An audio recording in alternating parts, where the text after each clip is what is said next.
হরে Krishna everyone. আজ আমি করছি একটা পাঞ্জাবিতে ফেব্রিক ডিজাইন। আমি নিজেকে অনেক ভাগ্যবান বলে মনে করছি যে একজন বড় কীর্তনিয়া দীনকৃষ্ণপুর গায়ে তিনি আমার মতো একটা ছোট্ট ক্রিয়েটারের কাছে বা ছোট্ট আর্টিস্টের কাছে তার পাঞ্জাবিটা ডেকোরেট করার জন্য পাঠিয়েছেন। ওনার পাঞ্জাবি যেহেতু করতে একটু ভয়ই হচ্ছিল, তো দেখো আমি এখানে চেষ্টা করেছি।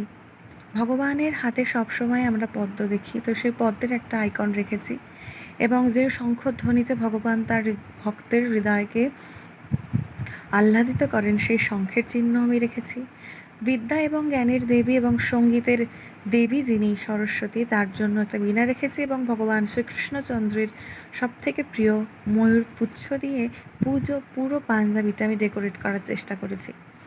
তোমাদের কেমন লাগলো এই নতুন ধরনের পাঞ্জাবি ডিজাইন আমাকে কিন্তু জানাতে ভুলো না। এটা আমার জন্য অনেক বড় একটা চ্যালেঞ্জ ছিল, যেটা আমি পূরণ করেছি।